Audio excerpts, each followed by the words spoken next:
세상의 사람들은 세상의 성공을 얻기 위해서 수단 방법 가리지 않고 성공해야 한다 하는 이런 압박감을 갖고 있습니다. 그래서 남을 공격하고 타인 위에 올라서야만 성공할 수 있다고 생각을 하는 것입니다. 하지만 이렇게 수단 방법 가리지 않고 성공을 얻게 되어지면 나도 언젠가 그런 공격을 당할 수 있기 때문에 늘 불안과 두려움이 그 마음 가운데 가득해지는 것입니다. 이런 마음으로 누구와 함께 하겠으며 누구를 믿을 수가 있겠습니까? 하지만 우리 하나님이 주시는 성공은 결과도 축복으로 우리에게 허락되어지지만 하나님께서는 과정을 통하여 우리의 삶을 변화시켜 성공을 매 순간 경험하도록 우리의 인생을 이끌어 가시는 은혜가 있습니다. 이때 하나님께서 우리 인생을 책임지고 이끌어 가시기 때문에 우리는 전혀 염려할 것이 없습니다. 또 그 과정에서 우리가 다른 사람을 사랑하면서 같이 행복하고 같이 섬기고 같이 그 사람을 돕도록 이끌어 가기 때문에 우리의 관계가 늘 은혜 가운데 성공을 누리게 하시는 것입니다. 성경은 말이죠, 성공을 형통이라고 하는 단어로 그렇게 표현하고 있습니다. 자, 그렇다면 하나님이 주시는 형통은 어떤 것일까? 제가 성경을 연구하면서 하나님이 주시는 형통, 성공을 가만히 묵상해 보니까 세 가지 과정이 있음을 보게 되었습니다. 첫 번째 단계는 하나님과의 관계에서 내가 형통하고 성공하게 하시는 거예요. 두 번째 단계는 하나님의 성품을 닮아가는 형통, 성공이 있게 하십니다.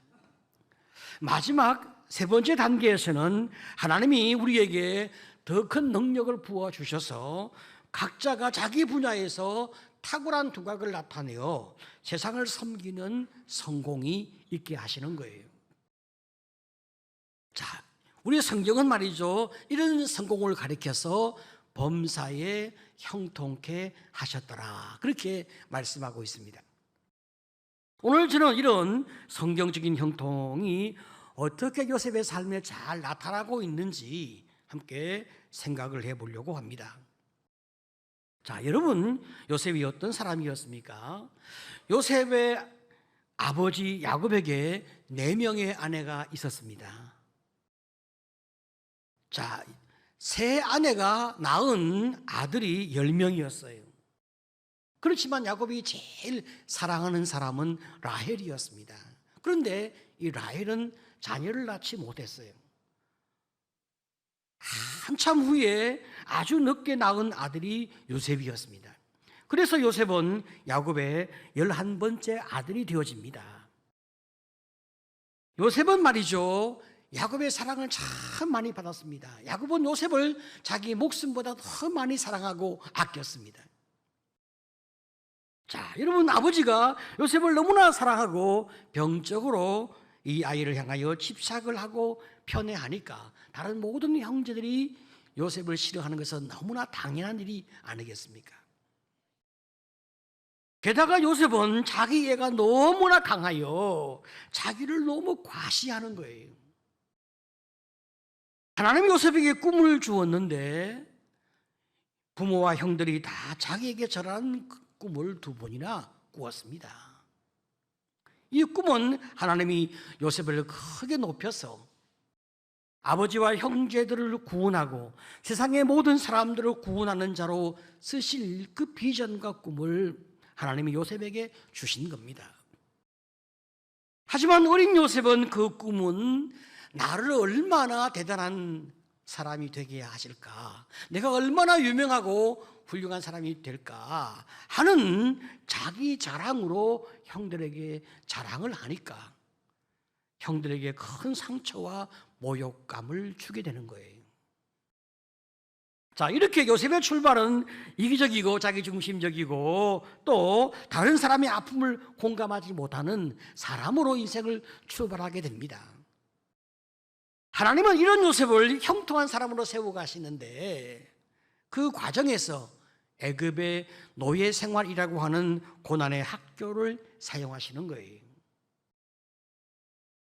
먼저 1단계 형통인 하나님을 알고 하나님을 신뢰하는 사람으로 하나님이 요셉을 세우기 위하여 하나님께서 그를 애굽의 보디발의 집의 노예로 팔려가게 하시는 겁니다. 여러분, 요셉에게 말이죠, 미움과 분노를 품고 있던 형들이 요셉을 죽이려 하였습니다.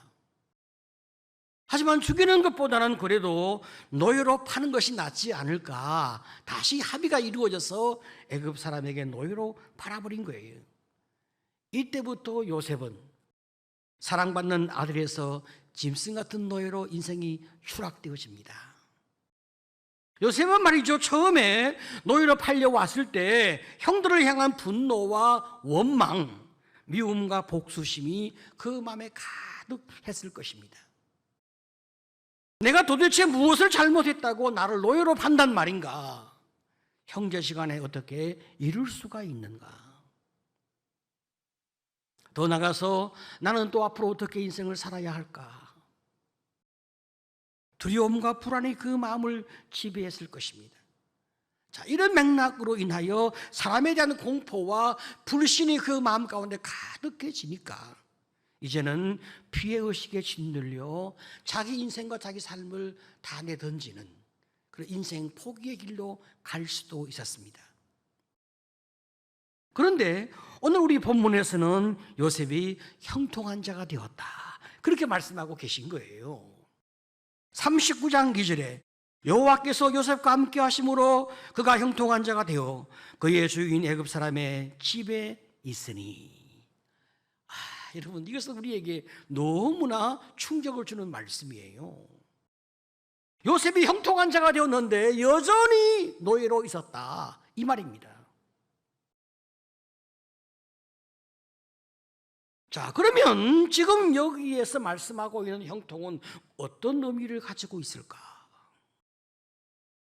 살펴보게 되어지면 지금 여기에서 말씀하고 있는 형통은 말이죠, 요셉이 애굽 사람 보디발 장군의 노예로서 충성하게 되는, 최선을 다하여 살아가는 그런 형통을 누리고 있었다, 이런 말입니다. 마치 노예가 대단한 직분이고 대단한 어떤 그런 위치에 있는 것처럼 노예로서 즐겁고 기쁘게 최선을 다했다는 거예요. 어떻게 그럴 수 있겠습니까? 요셉은 인간이 가질 수 있는 부정적인 감정, 그 상처, 그 아픔, 분노, 이런 것들을 주님께 맡기고 하나님이 이끄시는 이 상황에 내가 최선을 다하기로 마음을 정리한 거예요. 하나님이 그런 마음을 요셉에게 주셨고 요셉이 그 마음을 받아들여서 내가 다 이해가 되지 않는 이 상황이지만 그러나 내 하나님은 나를 사랑하시고 나를 가장 좋은 길로 인도하시기 때문에 내가 주님을 믿고 주님을 의지하리라 하는 이 결심으로 그 상황을 받아들이는 거예요. 그리고 거기에서 내가 최선을 다하는 거예요. 여러분, 이런 자세를 가리켜 성경은 형통이라 그렇게 말했습니다. 저는 이 믿음과 신앙의 자세가 한평생 요셉을 요셉되게 만들었다, 그렇게 저는 보게 되어지는 거예요. 성도 여러분, 우리 역시 말이죠, 지금 상황이 너무 어렵고 또 아무런 희망이 보이지 않는다 해도 결국은 하나님이 내 인생을 잘 되게 하실 것이다, 그 믿음을 가지고 주님을 의지하고 주님께 나를 맡기는 거예요.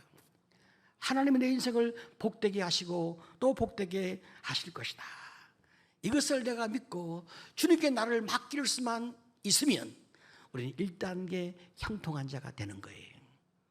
믿으시기를 축복합니다. 아멘. 자, 그러면 2단계 형통은 무엇이냐? 하나님의 성품을 닮아가는 거예요. 하나님께서 말이죠, 요셉에게 자신의 부족이 무엇인지를 돌아보게 하시는 거예요. 자기를 성찰하게 하고 자기를 반성할 수 있도록 하나님이 그 마음에 은혜를 확 주시는 거예요. 여러분, 요셉의 부족이 무엇입니까? 요셉은 말이죠, 너무나 많은 자기 중심성이 있고 너무나 자기 만족에 빠져 있는 이 나르시즘, 자기애가 너무 병적으로 강하고, 그래서 이기적이고 공감 능력이 정말 없는 인생의 삶을 사는 사람이 요셉이잖아요. 사람은 말이죠, 부족이 있을 때 부족할 수밖에 없는 그 사람만의 이유가 있어요. 그러면 그 사람을 잘 헤아려서 참 네가 힘들구나, 어렵구나, 또 네가 얼마나 좌절되냐, 이렇게 공감을 좀 할 수 있어야 되는데, 요셉은 형들의 약함이나 문제에 대하여 전혀 공감하지 못하니까, 그런 훈련이 되지 못했으니까 형들의 부족함과 잘못을 다 아버지에게 고발을 하는 거예요. 아버지는 요셉을 칭찬하고 형들을 책망합니다. 요셉의 이런 태도는 남을 짓밟고 나만 성공하겠다고 하는 악한 태도를 만들어냈단 말이에요. 하지만 그 자신이 억울하게 노예가 되어지고 남에게 밟히는 자가 되어지고 보니까 그 고통이 무엇인지 가슴에 새겨지기 시작합니다. 더 이상 자신의 성공을 위해서 남에게 고통을 주는 삶을 살지 않겠다 결심하게 되는 거예요. 여러분, 사람이 말이죠, 깊은 고통 가운데 있을 때 자기를 반성하면서 하는 결심은 무서운 결심인 거예요. 회개한 요셉은 복수를 꿈꾸는 게 아니었어요. 더 이상 이기적으로 살지 않겠다, 더 이상 어리석게 내 인생을 살아가지 않겠다, 하나님을 의지하지만 내가 다른 사람을 돕는 자로, 아픔을 나누는 사람으로, 아픔을 헤아리는 사람으로 인생을 살아가겠다 결심하게 되는 거예요. 하나님이 그에게 은혜를 주셔서 하나님께 충성하게 하고 또 사람에게 충성할 수 있는 마음을 갖게 하시는 이런 형통이 요셉의 삶에 만들어지니까, 보디발이 요셉을 딱 볼 때 이 사람은 남다른 사람인 것을 알아차렸습니다. 여러분, 보디발이 누굽니까? 바로 왕의 친위 대장이잖아요. 무술 실력도 대단히 뛰어나겠죠. 그런데 경호 대장은 말이죠, 사람을 보는 눈이 예리한 사람이거든요. 왕을 경호해야 되기 때문에 늘 사람을 살피고 사람을 헤아립니다. 그 분별력과 판단은 굉장히 뛰어난 사람인데 이 사람의 눈에 요셉이 딱 들어온 거예요. 어떻게 들어왔습니까? 39장 3절에 그의 주인이 여호와께서 그와 함께 하심을 보며 또 여호와께서 그의 범사에 형통하게 하심을 보았더라. 하나님이 그 아이와 함께 하는데 얘도 주님의 인도하심에 따라 순종하면서 그 하나님의 뜻대로 삶을 살아가는 따뜻함과 성실함과 지혜가 나타나는 거예요. 그래서 요셉을 가정의 총무로 삼습니다. 여러분, 이건 있을 수 없는 일이 벌어지는 거예요.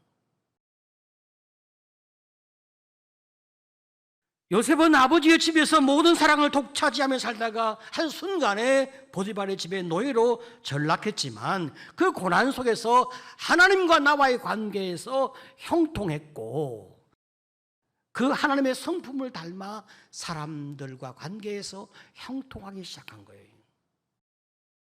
옛날 형들과 관계에서 주어진 그 이기성을 회개하고 반성하며 삶의 태도를 수정하는 거예요. 자, 이제 형통의 마지막 단계입니다. 하나님께서 요셉을 말이죠, 감옥 학교에 보내어서 세상을 먹여 살릴 수 있는 능력을 키우는 거예요. 보디발의 아내가 요셉을 모함해서 보디발이 어쩔 수 없이 요셉을 감옥에 가두게 됩니다. 여러분, 이 감옥은 왕의 제수들만 갇히는 특수한 감옥인데 한번 들어가면 죽어서 나오는 거예요. 놀라운 것은 말이죠. 감옥에서도 간수장이 요셉의 형통함을 알아보았습니다.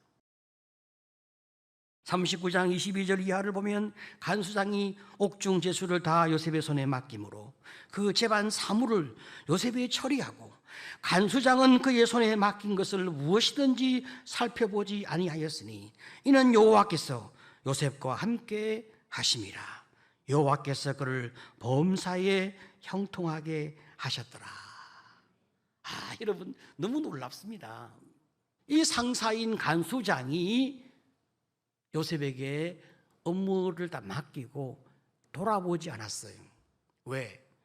그가 너무나 형통하니까, 범사에 너무나 형통하니까 돌아보질 필요가 없어진 거예요. 내가 지시한 것보다 더 잘해. 맡기고 저에게 모든 걸 위임하면 결과를 묻지도 않아도 돼. 여러분, 이것이 요셉의 처신이었습니다. 얼마나 많은 사람에게 신뢰를 얻습니까? 정말 이것은 상상할 수 없는 그런 이 성실함과 지혜와 능력이거든요.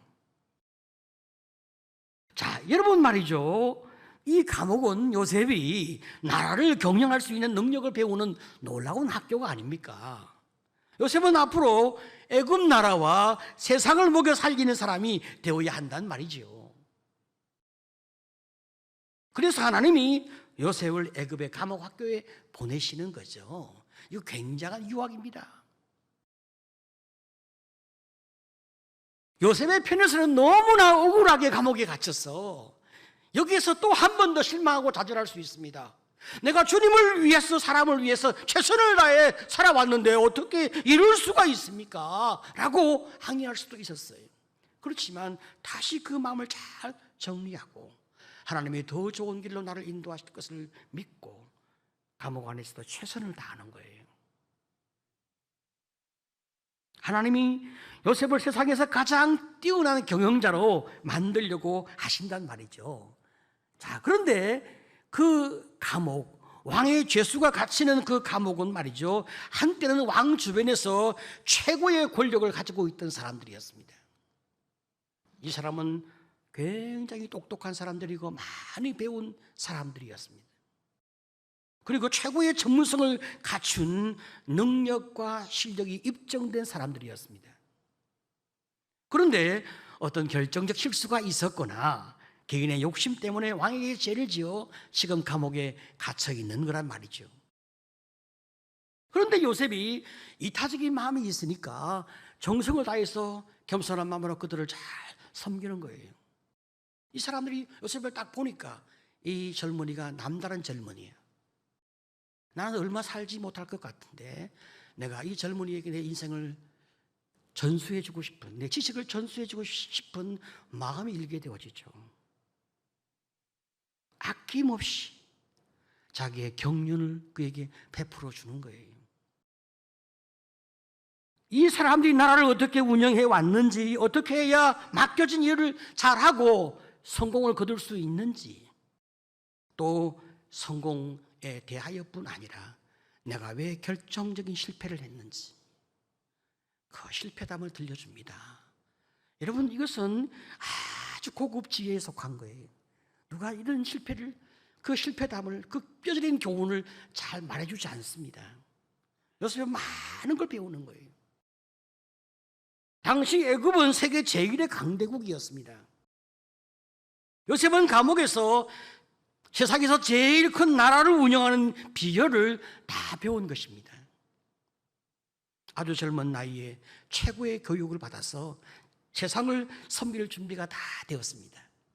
그때쯤 되니까 하나님이 애굽 왕 파라오에게 꿈을 꾸게 하시는 거예요. 비슷한 꿈을 두 번이나 꿉니다. 한 번은 7년의 풍년, 한 번은 7년의 흉년. 그런데 흉년이 너무 심각해서 풍년을 다 잊어버릴 만큼 어마어마한 그 흉년이 들어서 나라가 다 망할 수밖에 없는 그런 상황을, 꿈을 꾸는데 이 꿈을 해몽하는 사람이 없는 거예요. 결국은 감옥에 있는 죄수 요셉이 탁월한 지혜를 가진 사람인 것이 알려지고 왕은 그를 부릅니다. 그리고 꿈에 대한 해몽을 쫙 듣습니다. 그 대안을 딱 제시해 주는 거예요. 여러분, 아무리 말이죠 탁월한 전문가라도 문제 사안에 대해서 분석은 할 수 있는데 그 대안을 제시하는 것은 굉장히 어렵습니다. 그런데 요셉은 그 지혜가 무궁무진해서 그 자리에서 대안을 쫙 제시하는데 너무 시원하고 너무나 명쾌한 거예요. 왕이나 모든 대신이 들어보니까 이 같은 사람을 세상에서 얻을 수가 없어. 그래서 그를 그 자리에서 총리로 세우게 됩니다. 41장 39절 이하를 보면 하나님이 이 모든 것을 내게 보이셨으니 너와 같이 명철하고 지혜 있는 자가 없도다. 너는 내 집을 다스리라. 내 백성이 다 내 명령에 복종하리니 내가 너보다 높은 것은 내 왕자뿐이니라. 여러분, 하나님이 말이죠 요셉을 형통한 자로 만들어 가시는 거죠.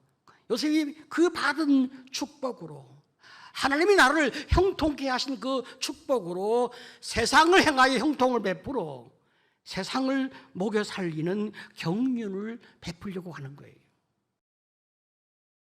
이게 세상을 섬기는 거예요. 애굽의 총리가 되었다. 여러분, 그 자체가 성공이 아니고 그 자체가 형통이 아니라 이 말입니다. 그가 애굽의 총리가 되어 애굽과 주변 나라를 다 먹여 살리는, 그런데 겸손하게 경륜을 베푸는 탁월한 지혜를 만들어 나가는 그런 일을 하게 하셨다. 이게 여러분 진정한 성공이거든요. 그것뿐 아닙니다. 하나님의 관심은 또 어디에 있습니까? 하나님의 백성 이스라엘 민족의 구원에 있잖아요. 그 민족을 구원한 일에 하나님이 요셉을 탁월하게 쓰시는 거예요. 창세기 45장 7절 8절을 보게 되어지면 총리가 된 요셉을 보고 그 형들이 벌벌 떨고 두려워합니다. 우리는 죽었다.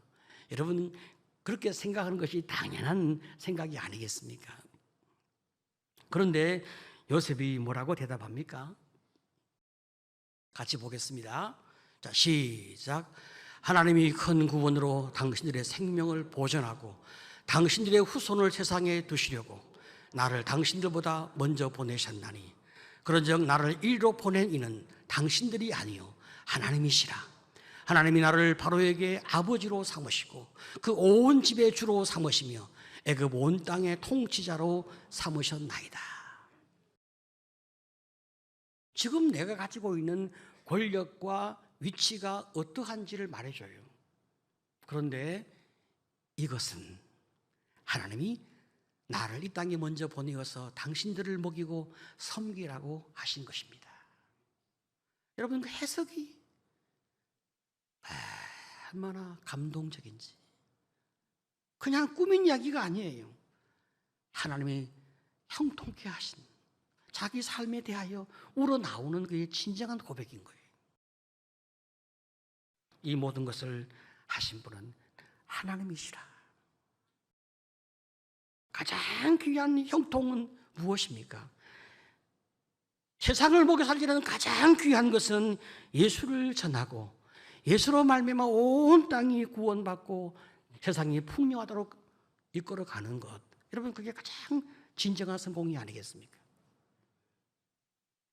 요셉의 1단계 형통은 하나님을 알고 주님을 향하여 신뢰하는 자가 되는 것. 2단계의 형통은 하나님의 성품을 닮아가는 것. 그래서 이타적인 삶을 살아가는 것. 3단계 형통은 하나님이 주신 그 능력과 힘으로 탁월하게 내가 일을 잘해서 세상을 섬기는 것. 우리의 평생을 통해서 하나님, 내가 주 앞에 형통한 자가 되게 도와주시옵소서. 그래서 정말 가정을 살리고 교회를 살리고 세상을 살리는 거룩한 삶을 살아가도록 행복한 인생을 살아가도록 하나님 나를 축복해 주옵소서. 그러기 위해서는 그런 삶을 사는 사람의 말씀을 많이 들어야 하는 거예요. 좋은 본보기를 잘 삼아야 됩니다. 기적의 삶을 시작하는 여러분 되시기를 축복합니다.